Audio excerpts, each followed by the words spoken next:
street foods could be regulated as they are in places like Singapore without driving them out. If we are thinking about the rightful use of public space, whether for selling food or for other types of public issues, there need to be regulations, proper governance in place, but at the same time, it needs to be accessible to civil society.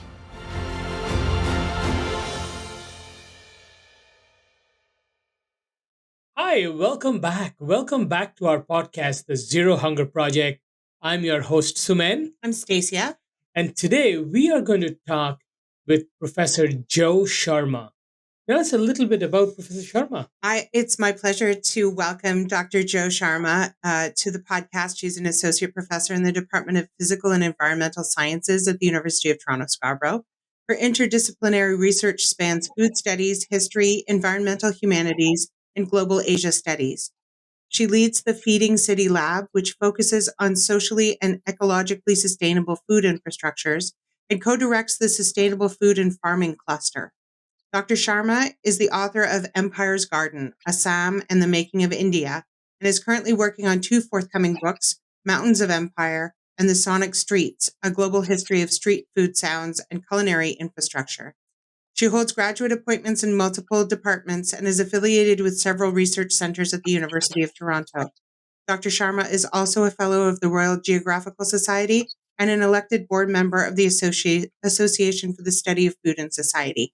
Welcome, Dr. Sharma, to the podcast. Thank you for that very kind introduction. And it is short because I know how much you do. You've been a pillar in Scarborough and especially getting the community involved. So thank you for everything you do, Professor Sharma. So your research spans food systems, urban agriculture, sustainable food infrastructure. From your perspective, what are the biggest challenges cities face in achieving food security and zero hunger? That's an amazing question, Suman. I'm glad you asked it because I think as somebody who has actually both encountered what I'm going to be identify as a key problem, but also taken steps to try to bridge it, which is the silos, the separation that often people feel is there between food security, food infrastructure, food enterprise, and food sovereignty. Those are not separated realms. Indeed, they are not separate from the other socio-ecological structures that we need, particularly in these kinds of complex urban systems. Can you define, Dr. Sharma, those pillars for us? Can you talk about food sovereignty and the other pillars you were talking about? Yeah, so food sovereignty, of course, as I think most of us know, starts in fact with the very grounded work, the contribution of the great peasant movements from Latin America, La Campesina, and then informed and engaged with other movements, particularly in the global north and Asia and Africa, to, in the simplest form, we can say that this is the right not just to access food security, but also to access culturally relevant, I add delicious, but also ecologically sustainable, affordable foods. And I think those pillars are very, very important because otherwise we get a scenario where, well, ecologically sound foods are only meant for, certain sections of society, or that taste is not an issue for certain sections of society. Mm-hmm. We have talked a lot about that with our other guests, where we talk about it's not just that food is available, and it's not just that food is available and nutritious, but it has to taste good, and it has to add to the quality of your life. And those are the types of things that possibly for some decision makers that stopped being important, and we're trying to get to the bottom of why that is and how to bring it back. And the food that means something to you. Right. And I think that is important. Absolutely. Though we are in a place like Canada, many of us left our countries and home to be here. Mm-hmm. But it's very important to have the food that I grew up with. That is something to me. Absolutely. And why a book like the book you're writing on street food, which PS is my first personal favorite type of food to eat when I'm traveling. any food that can get served to me on a banana leaf in the middle of a road somewhere, I will always sign up for that. Why those types of things are important, because it's about cultural relativity. It's about all of these things that we've been talking about, tradition and history and lineage and all of that.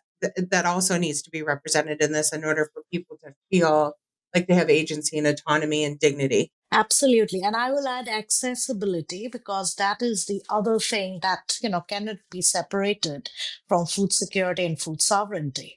So I, for instance, am fortunate enough, I don't drive a car, but I'm fortunate enough to live in a neighborhood where I can actually walk for less than, about 7 minutes and go to a wonderful um, store run by an Italian Canadian family. At the other end of the street, I can go to, a range of other uh, food and other, places for other types of necessities. But that is not something that a lot of people in the city are fortunate enough to do.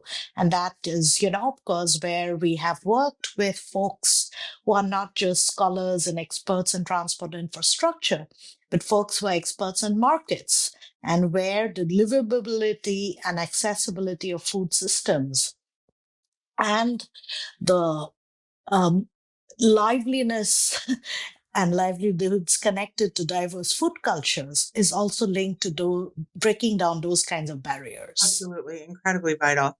Um, I wanted to first ask you if you could talk a little bit about the Feeding City Lab and how it came to be and what its mandate is, and then um, talk about what innovations or strategies that you've seen through the lab that effectively reduce food waste while improving access to nutritious food.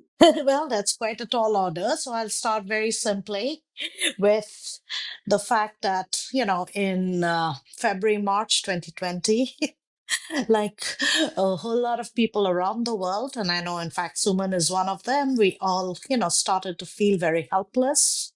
And we all tried to see what we could do in our own backyards. And in my case, that involved getting on a computer, getting on the phone, reaching out to people who so far, where I knew them, it was just, people who had come in as experts to talk about food, about cities, about urban agriculture, those kinds of things in my class for my students. So now I reached out to them because I knew that these people were, at the forefront of trying to do what we could um, at that moment. And also, it is at that moment that I read in our wonderful newspaper, the Toronto Star, about the initiatives, the new initiatives that people like Suman and Jennifer Ford were taking part. And that's where we started as a small project, literally as a group of students and teachers who were reaching out remotely to stakeholders, everyone from, in fact, a grocery store and food provisioners to the Urban Farming Network of Toronto Urban Growers, to rural farmers who were helping to bring food to the cities. So we were doing that, but then we felt that it was not enough to just be documenting. We also wanted to be actively supporting. And thanks to the wonderful research grants that I was able to get for the Feeding City network, which allowed us to become a research lab. And for almost 5 years, allowed us not just to document in our scholarly kind of avatars, but also to provide support, tangible support, especially with our amazing student assistants to folks like Suman and our other community advocates. So that's the first part. We are what we did. That's amazing. And I will remind people that Suman also started, you started Feed Scarborough in your backyard. In the beginning of the pandemic, Yeah. yes. And now it's a whole different ballgame. Mm-hmm. But Professor Sharma, from local, I'm going to go a little global with you. I know in the last little while you've done some work in India, Sri Lanka, especially with the rice.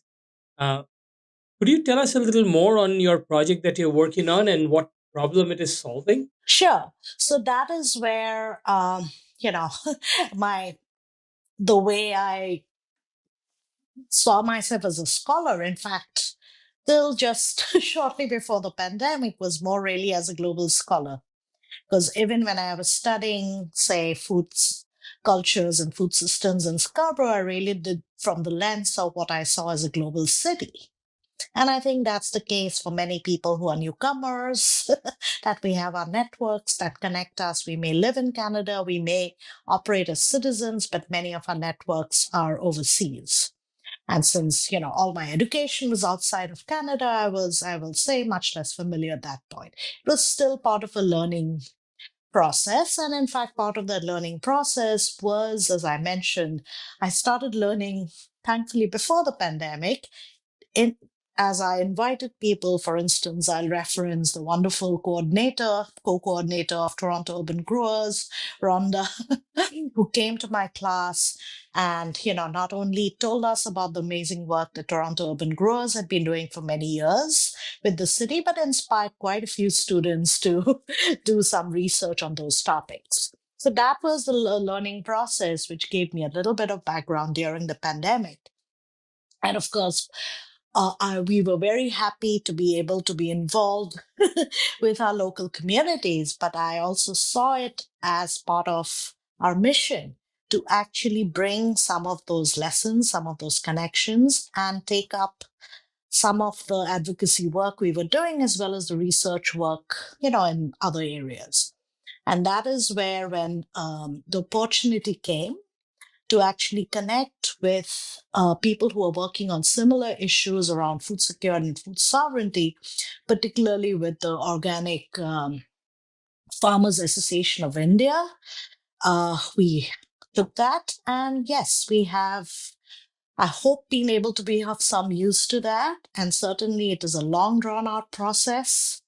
And I want to say that what folks, whether locally or globally, is being done on that front is just so important that I think as scholars, we feel humbled every day at what we're able to do. But I will also say that this is the type of scholarship, the community engaged scholarship and research, where I don't see myself as neutral. It's not my job to judge. It's my judge to document, to perhaps gently, sometimes suggest that some things, could be perhaps done a little bit differently. But it is not my job to judge. So I don't see myself as a value neutral person here.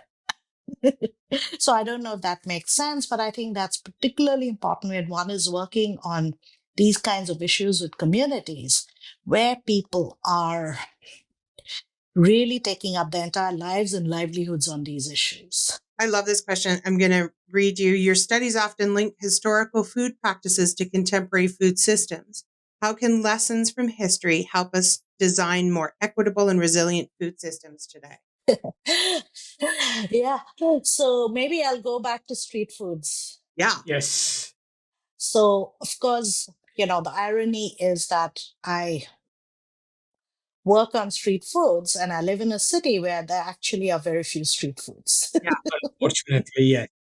Unfortunately. And that is one of the big lessons we learn. And, again, I'll quote our wonderful collaborators, uh, Ray, Rohel, and Allison, who wrote about the livelihoods and liveliness that street markets represent. But in fact, that applies not just to street markets and street foods, but these types of ways in which public space is used. So as I move from, writing about the food cries and street foods of the past in this book, which, I'm calling the Sonic Streets, I'm trying to move from thinking about the ways in which the streets were silenced from the, sounds of food, food cries and other thing of the past.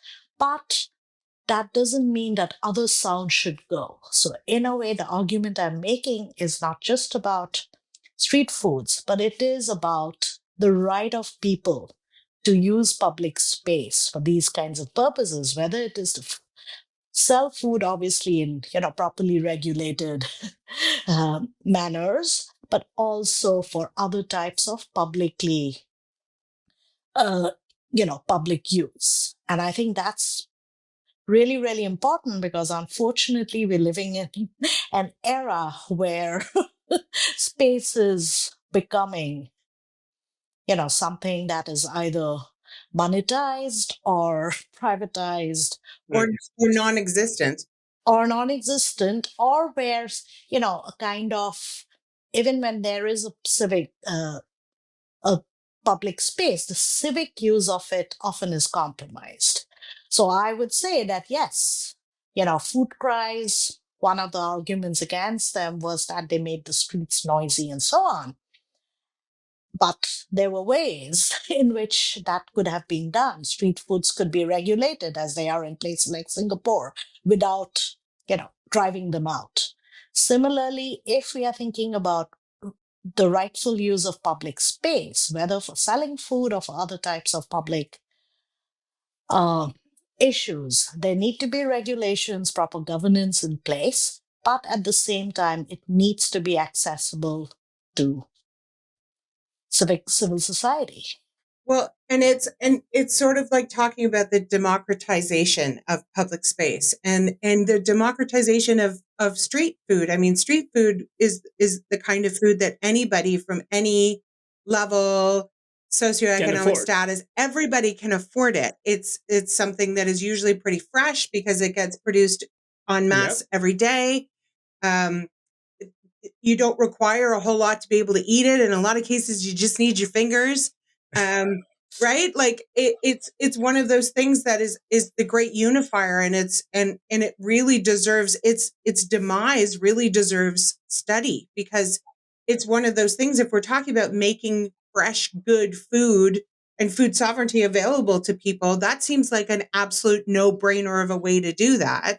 And yet it's being called back because we're sort of sanitizing civil society, and I think the Toronto a la carte, especially, which was Toronto's street food project years ago, the reason it failed, because we were surrounding it with red tape.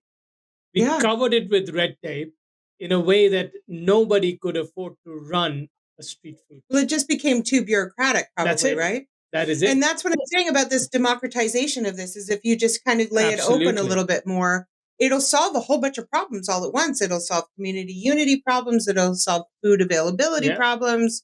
Professor Sharma, you have studied Toronto a la carte, right? Yes, and I will say it wasn't actually only about red card. It was also, unfortunately, the kind of the lobbying that went on against it by, another part of the food sector. And that is where I think for street food to survive and thrive, there needs to be proper discussion and, something that arrives at where restaurants understand that street foods being there doesn't mean that, in fact, if we look at cities around the world where there's a thriving street food scene, they exist side by side, and in fact, they benefit restaurants. So I think that is one of the reasons the a la carte, all that red tape was generated in that, attempt to kind of deal with that pressure. And I will say, since one of the other projects we did was an important but sadly very depressing study of independent small restaurants, especially racialized restaurants, and, all the challenges they faced, both during the pandemic and after, that yes, for something like street food, something like, small entrepreneurs to be able to make livelihoods and to bring, those wonderful uh, wonderful foods to the city, there needs to be a proper process of discussion where different groups come together.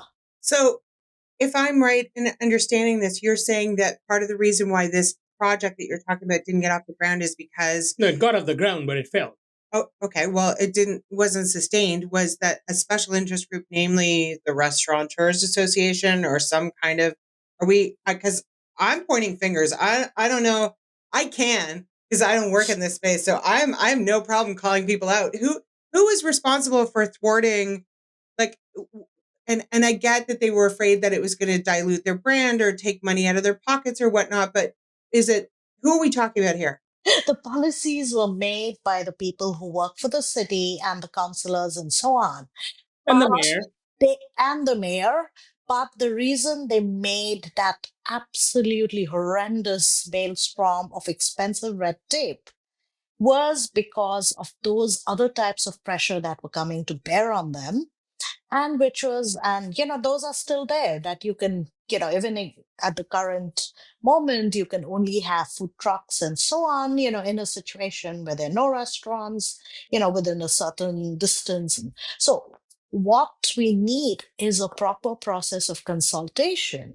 And I'll give you an example from you know that you may have seen in other parts of the world. So there's a wonderful locality called Nizamuddin in the city of Delhi. And you have many, many stalls selling wonderful Oh, kebabs. I know. I've been there. It's very good. And they all do well. Yes. But if there had been something that said, oh, you could only have like 2 kebab stalls there, Yeah. and they do well because the fact that you have the multiplicity of different types of food, of tastes at different price points, people come there. Look at Yeah. Singapore. Exactly. And so, for instance, for Toronto, we need a culinary tourism strategy that would actually bring together all of these, that you get a chance to know that, hey, this is where agroecological production is happening. This is where you can join the Depanair's wonderful indigenous food night. This is where you can go to Suman's Food Hall Toronto. All of that information could be there together. It would be so great. Then you But get in the farm to table situation, bring the people but in also keep in mind, though this is all true and it helps the overall city's economy and all of it, but just the basics of it, this helps in the hunger crisis. Yes, period. that's what I'm saying. Like, you're bringing food to the people, first of all, which is like solving a huge accessibility issue. Again, I go back to this notion of democratization of food, Mhm. and it allows people to run small businesses, to be entrepreneurs. There's food truck cultures all over the place. The Exactly. Pacific Northwest is basically run on food truck culture. And it doesn't take away, there's also some of the best restaurants in the world in the Pacific Northwest. Those two things don't have to be mutually exclusive.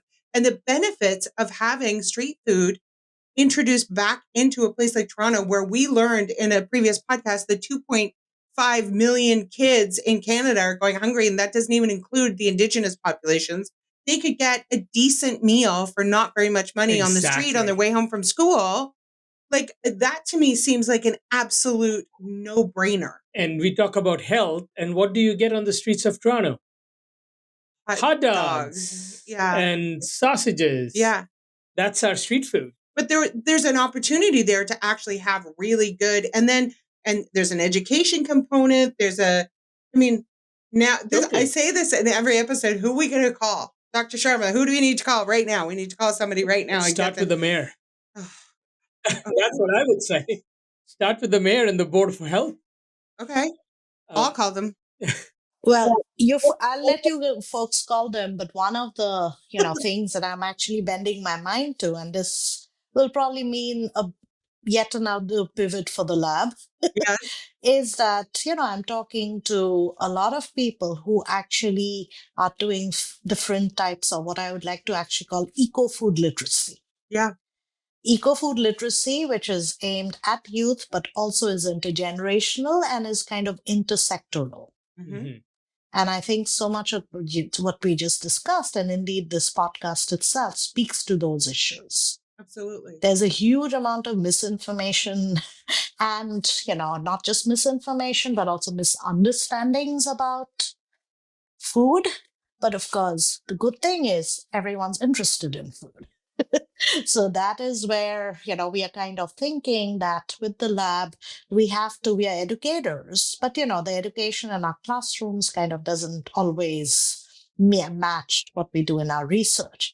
So this is where I think, things like this podcast can do a lot, but perhaps we also need to kind of get our heads together. And yes, it should engage schools, it should engage other civil society venues. But, this is where, for instance, one of the things I'm going to catch Suman on is where he has new ventures planned, that we think of ways in which this kind of literacy, these conversations can happen. Absolutely. So, Professor Sharma, for our global audience, because we have quite a few global audience here watching our show, what practical steps can individuals and communities take to support sustainable food practices and combat food insecurity in their own cities and neighborhoods, knowing that a lot of food insecurity is also happening in urban populations? Mhm. I would say one thing that, uh, again, this is a little bit context specific because, some of your audience may be, like in areas where it's not possible to perhaps, but I would say support your local stores, support your local markets. Get out, just, walk a little bit, check out what is around you. Yeah. 100%. Go to those places and you don't need to spend a lot of money. Do that little bit and the money stays within the community. And that's the benefit of a lot of these little places, these little mom and pop shops, is that you don't have to spend a lot of money. And also, you don't have to spend a lot of money. You don't have to spend a lot of Absolutely. money to help them. And you also don't have to spend a lot of money to shop there because there isn't the same markup that there is in Absolutely. other places. And these people, I assure you, in a lot of these environments, got up at the crack of dawn and they went down to, right? All of those, there's one in Royal York and Lakeshore, there's the food terminal, right? Yeah. And they go to places like that and they buy fresh things and they bring them into their stores and then you buy them straight from there. I mean, there are so many benefits to going to a place. I know that the St. Lawrence market is a little bit upscale and it's niche, but there's a lot of produce that's local there. There are a lot of deals to be had with producers who are selling directly to the Absolutely. public. And at the end of the day, these are the folks whose kids are going to school with your kid. Right. And that matters. Yes. It absolutely matters. It matters on a whole bunch of different levels. But it's like mangoes. One of the foods we study is mangoes. And yes, I will fight to the death anyone who gets me between me and my mangoes. Yeah. And of course, the mangoes are not local in the sense that they're not produced here. Well, the mangoes are local in the sense that they actually contribute to a whole lot of livelihoods. Yes. So that's one thing. And the other thing is, I would say again, it's kind of get over that fear and embarrassment. Yeah. If you are sitting there in Bologna, for instance, in the city of Bologna, you actually have some really lovely Asian stores. Go to those stores. So get over that fear and embarrassment. And so when you are supporting local, when you're kind of getting your foods, kind of spread your custom a bit widely. And there is such a thing as an Asian Italian. Like that does exist in our global world. You can be Asian and Italian at the same time, which means that there's this wonderful confluence of two cultures that's probably creating a food product you've never tried before. And why would you deny yourself that? That's why when people come to me on the streets, wherever I am with food on a banana leaf, I'm like, absolutely. Because I'm not going to make that at home. And whatever that is, it looks really good. You're making me hungry. Right? Delicious. But I think that is where, in a way, we have the power of food. The power of food is something that we are all involved with it. And that is something I would say, to your global audience. Just think about which of your everyday actions involves food. And just think about what you can do to reach out to society and to community via that. Right. Absolutely. Right. On this note, I'm just going to give you a selfish plug that on Fridays, if you are able to go by Food Hall, because we have Street Food Fridays, where our vendors are on the street actually barbecuing and grilling.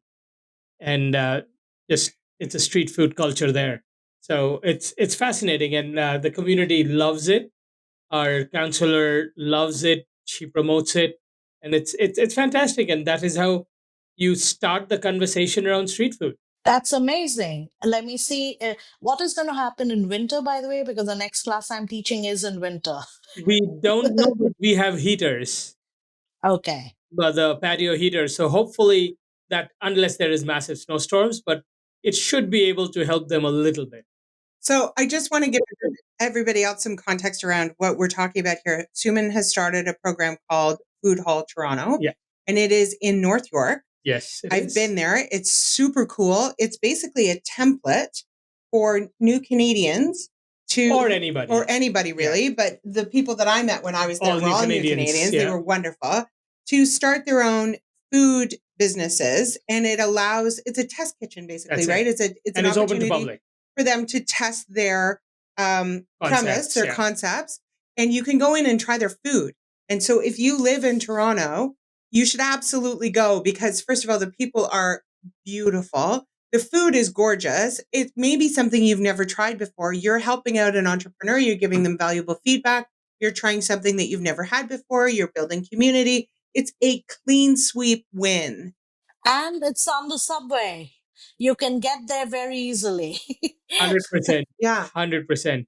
Thanks for the plug, because I think that's important, especially for the vendors and who are running the program there. How long, it makes a lot. How long do they stay before you send them out? What's the So incubation generally period? a year. A year, okay. Yeah, generally a year. And they can work out all the kinks and everything. Exactly, and start and build their brand within a year. It's so good, you guys. You have to go. It's like going to a food court with new people that are so excited, some of whom have just landed here, who are bringing with them history and culture and joy and hope.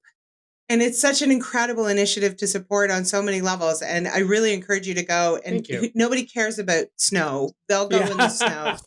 People will travel far away for good food. You know what I mean? Exactly. It's an incredible initiative. It's a great spot. Yeah. Now, with growing concerns about the climate change and urbanization, how, Dr. Sharma, can cities balance sustainability, accessibility, and affordability in their food systems to ensure no one is left behind? That is really a big ask, because unfortunately, this is where, some of the measures, we talk about, like, for instance, we just spoke of heaters, right?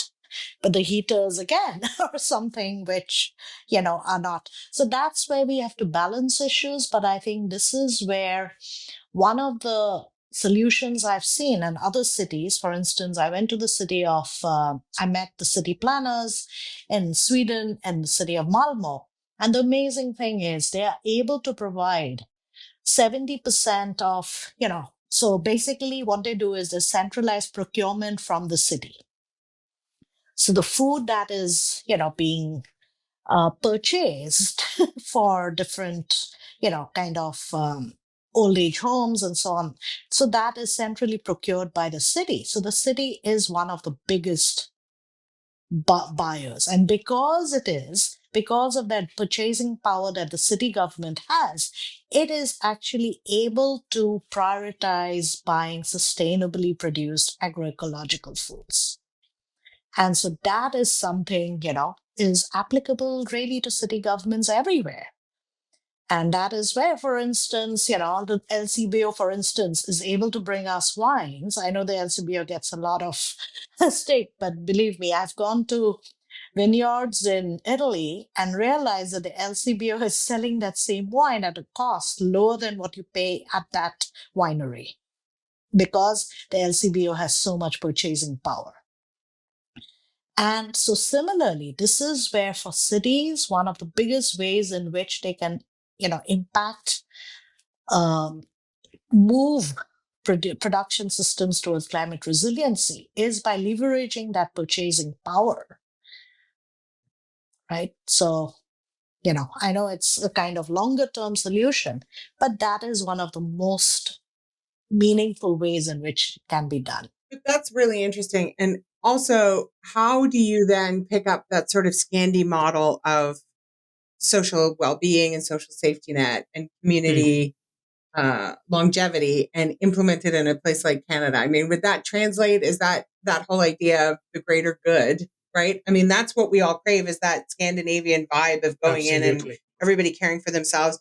Iceland, put their constitution on the internet and everybody contributed. Like, we talk about that stuff, but they're really doing it. These people have an incredibly high quality of life and have had for like centuries. And how can we pick up those models where they're being really successful and implemented in a place like Canada? Interestingly, it's not for centuries. It doesn't go that far back. These were quite poor countries, till after the war. But this is where, again, I think literacy comes in, because one of the things that people do not mind doing is paying taxes, because they understand what their taxes are getting them.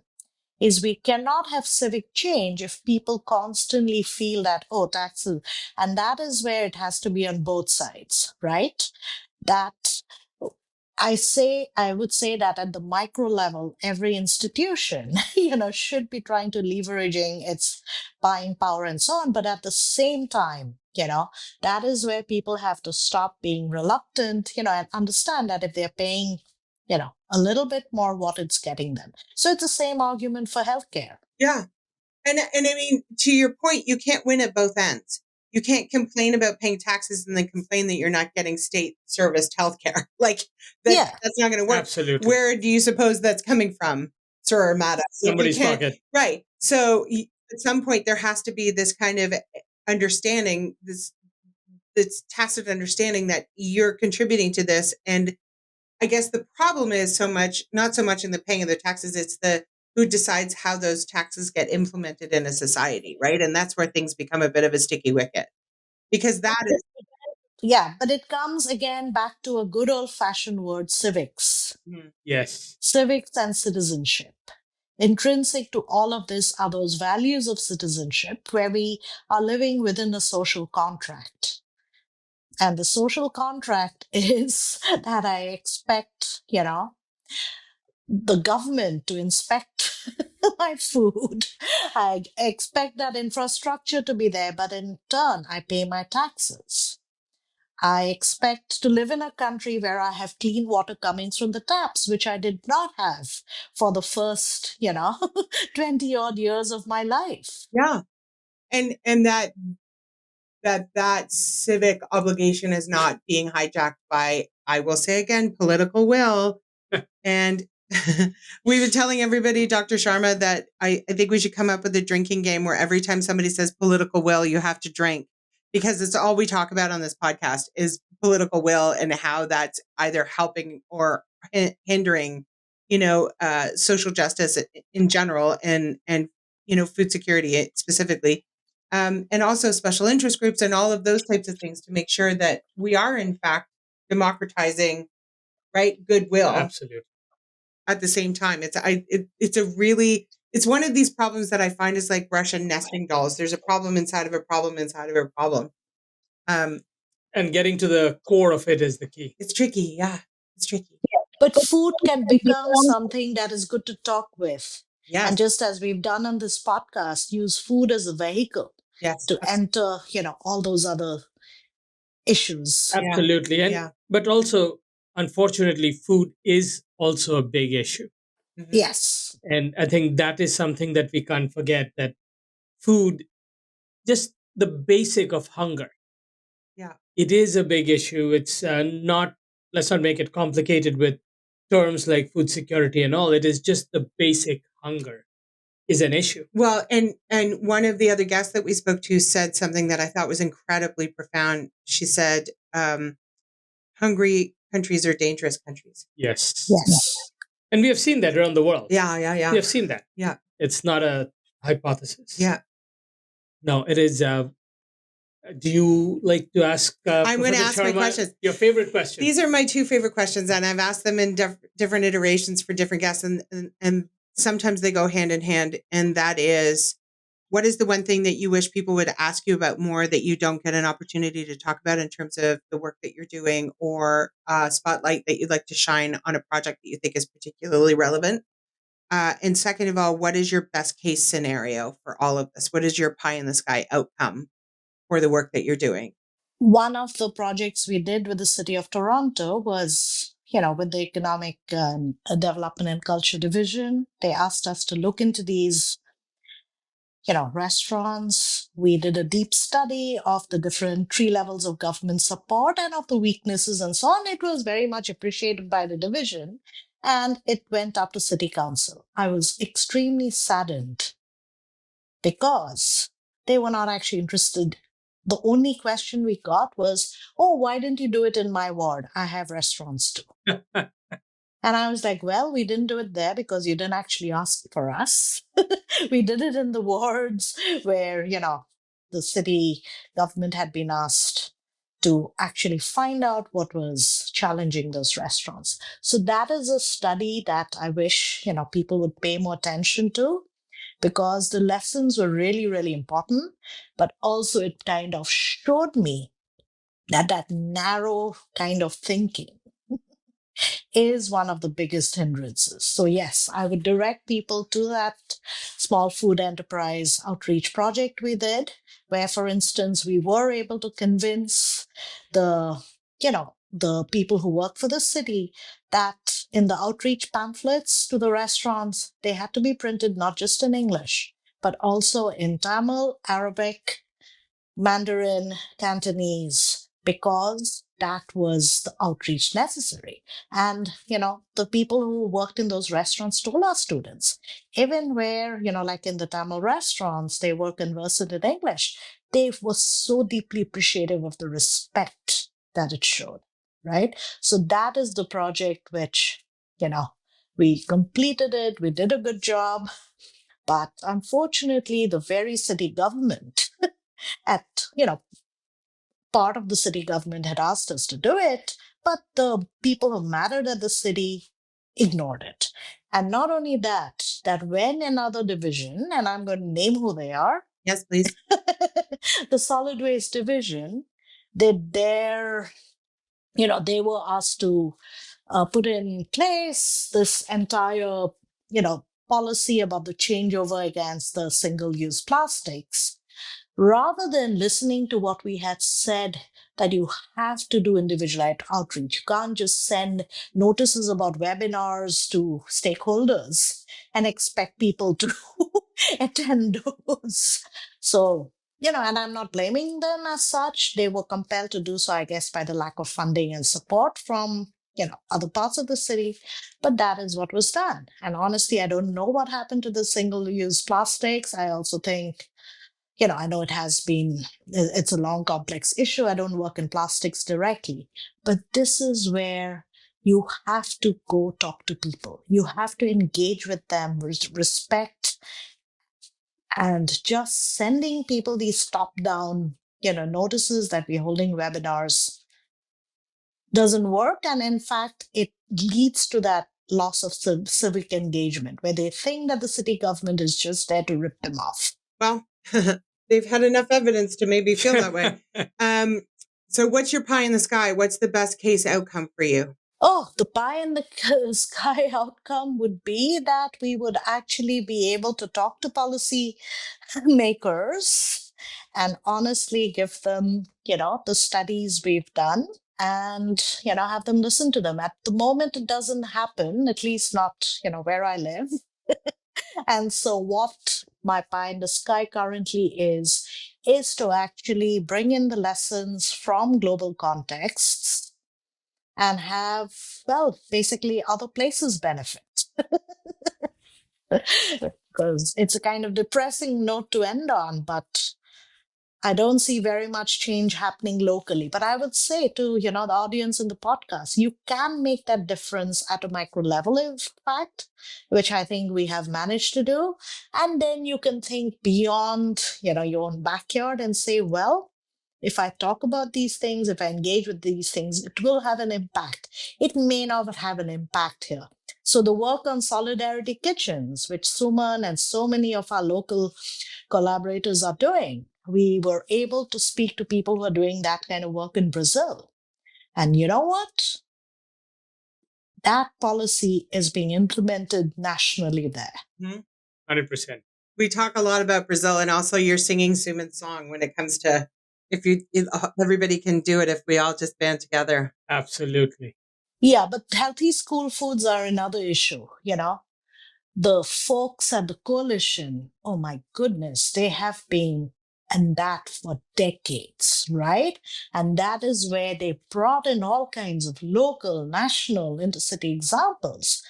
And it is still, snail-like progress, but there is still a commitment even in these tough times from the government.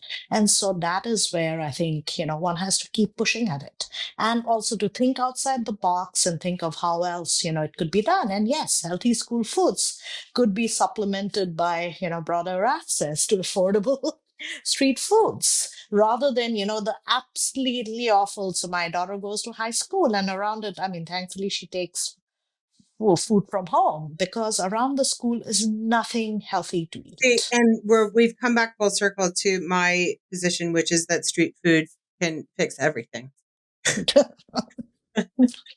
At least a lot of things. I mean, in this context, I think it could fix a whole lot of problems all in one go. 100%. Yeah. Or if we had something like Food Hall Toronto in, every neighborhood. Exactly. Let's go national with that. Professor Sharma, thank you so much for your time. Thank you so much, Joe. Amazing. Yeah. And great conversation. Thank you for your time. And we look forward to working together and chatting more. Thank you. Thank you for having me. Take care. Bye. Take care. Bye-bye. Such a wealth of knowledge. Well, you've known Joe for a long time, haven't you? From the time we opened this, Yeah. this organization. And she reached out and said she wanted to help us do a lot of projects. And Joe and her whole team at UFT Scarborough was a huge part of our growth. And we give kudos to her for sure. But she's such a wealth of knowledge. She really knows a lot, and she knows how to sew everything together, which is the part that I find really fascinating. She's able to sort of see these seemingly disparate, in some cases, problems, and yet see where they all join up. Absolutely. And I think one thing that we haven't talked in this series of podcasts yet, which we talked today about, is the need for not only just street food, but also the role that the local food system, it's not only about growing food or grocery, but overall the restaurants, the food courts, the food truck, the part that they play to combat hunger in the urban communities. Yeah, the food that was culture. Amazing. Yeah. Exactly. It would be really interesting, actually, with this as the springboard, to talk to somebody, maybe, I don't know, in tourism or something like that, about what the role that Toronto sees sort of socially and culturally in helping sort of the social safety net of the city. 100%. But also somebody who's from a city who's doing a great job. Yeah. And to get some of them, like the Singapores of the world, and try to see if they would speak to us and what is working, because the food insecurity, it's very, very, very low. A country which is based on street food and hawkers and really cheap, good food. What role does that play? And why is it important for not only the Singaporean culture, but the Singaporean government to support that? And also, am I not right in saying that there are some street food vendors that have even earned Michelin stars, and right, it's really starting to have its comeuppance a little bit, and it's less sort of it's becoming more well regarded than it used to be, and less pedestrian. Exactly. I don't know what the word is that you want to say, but it seems to be having some more significant. I think people are starting to realize the cultural significance of street food in a society, and where it holds its memory, and where it holds its traditions, and where it's moving forward, and the multi-generational aspect of it, and all of those things are incredibly, incredibly important. 100%. And the basic access. Yeah. The basic access to it's food. What I was saying about the democratization of food, really, is sort of like, if everybody can afford to buy street food, then everybody can eat. 100%. And the whole notion about more street food is kind of taking away the restaurant business. That is demonstrated and proved to be such a wrong notion. Well, also, if I want something on the street, I'll go get something on the street. If I want something in a restaurant, I'll go to a restaurant. Exactly. If I want takeout, I'll have somebody bring it to me. That doesn't have anything to do with either one of those things. Like 100%. That seems like false logic to me. That seems like a dumb reason to stop 100%. Something that would have an enormous benefit to a whole lot of people. Absolutely. And I think we need to have these kind of conversations more, because, as we said in many episodes, that it's not a one size that fits all. No. And it's not one person can change the world. Right.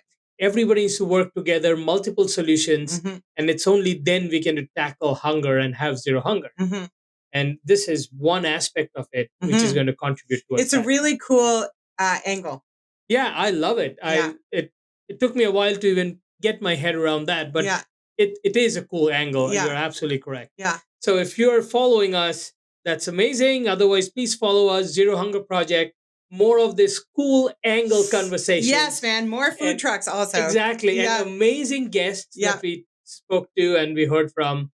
Follow us, Zero Hunger Project. Looking forward to seeing you next week. Take care.